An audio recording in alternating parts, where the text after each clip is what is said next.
2 থেকে 3 মিনিটের একটি ছোট গল্প শুনে যাবেন, আশা করি ভালো লাগবে। একটি ছেলে খুবই সাদাসিধা ছিল। সে একটি দোকানে চাকরি করত। ছেলেটির বেতন ছিল মাত্র 5,000 টাকা। ছেলেটির দোকানের সামনে দিয়ে প্রতিদিন একটি মেয়ে স্কুলে যেত। মেয়েটি প্রতিদিন বোরকা পরে যেত, কিন্তু প্রায়ই মুখটা খোলা থাকতো। একদিন হঠাৎ করে ছেলেটির নজর পড়লো মেয়েটির দিকে। এভাবে বেশ কয়েকদিন যাবার পর মেয়েটি বুঝতে পারলো ছেলেটি তাকে লক্ষ্য করে। মেয়েটিও বাঁকা চোখে ছেলেটির দিকে তাকাতে শুরু করলো। ছেলেটি মেয়ের চলাফেরা দেখে মুগ্ধ হলো। আফসোস করতে লাগলো, ইস, যদি আমিও আজ পড়াশোনা করতে পারতাম, তাহলে সাহস করে মেয়েটির সাথে কথা বলতে পারতাম। মেয়েটি বুঝতে পারলো ছেলেটি তাকে ভীষণ পছন্দ করে। তাই একদিন মেয়েটি ছেলেটির দোকানের পাশে দাঁড়িয়ে রইল।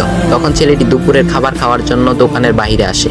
সে চায়ের দোকানে গিয়ে 5 টাকার একটি রুটি খেয়ে পানি পান করে আসতে লাগলো।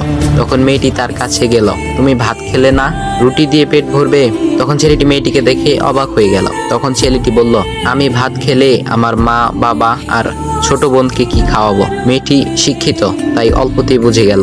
সে হাত ধরে বলতে লাগলো, তাহলে তুমি যে আমাকে পছন্দ করো, আমাকে কি খাওয়াবে? তখন ছেলেটি বলল, আমি তো তোমাকে আপন করে পাওয়ার জন্য দেখি না, কারণ সে যোগ্যতা আমার নেই। তবে এটা সত্যি যে তোমাকে দেখলে আমার খুব ভালো লাগে, তাই দেখি।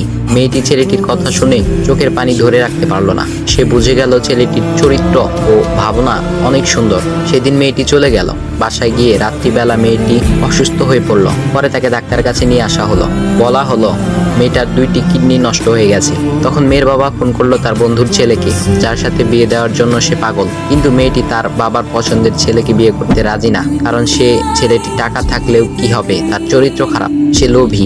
এদিকে মেয়েটির কোনো লোভ ছিল না। যাই হোক, হবু জামাই আসার পর তাকে সব খুলে বলল, তোমার থেকে একটি কিডনি খুলে আমার মেয়েকে দাও। তুমি তো বলছো আমার মেয়েকে তুমি অনেক ভালোবাসো, তাকে পেলে তুমি ভালো হয়ে যাবে, তাহলে আজ পরীক্ষা দাও। তখন ছেলেটি বলল, আমি আপনার রোগা মেয়েকে বিয়ে করতে পারবো না, আমার কি সুস্থ মেয়ের অভাব নাকি? এ বলে সে চলে গেল। বাবা তখন কেঁদে কেঁদে মেয়ের কাছে সব খুলে বলল।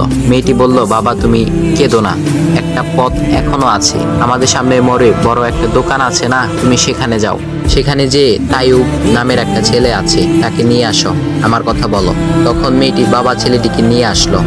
মেয়েটিকে দেখে ছেলেটির চোখ ভিজে পানি পড়তে লাগলো, কারণ মেয়ের বাবা তাকে সব খুলে বলেছে। তখন ছেলেটি মেয়েটিকে বলল, তুমি আমাকে একটা কিডনি দিবে? ছেলেটি বলল, কিডনি দেবার জন্যই আমি এসেছি। মেয়েটি তাকে বলল, তুমি কি চাও?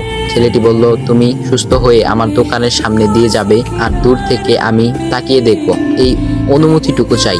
এ কথা শুনে মেয়েটিও ও তার বাবা তাদের চোখের পানি ধরে রাখতে পারলো না। অবশেষে মেয়েটি বিছানা থেকে উঠে ছেলেটির 2 পা জড়িয়ে ধরে বলল, এ জীবনে তোমার থেকে আমাকে মৃত্যু ছাড়া আর কেউ আলাদা করতে পারবে না। তারপর মেয়েটি বলল, আমার কোনো কিডনি নষ্ট হয়নি, এসব ছিল আমার সাজানো নাটক।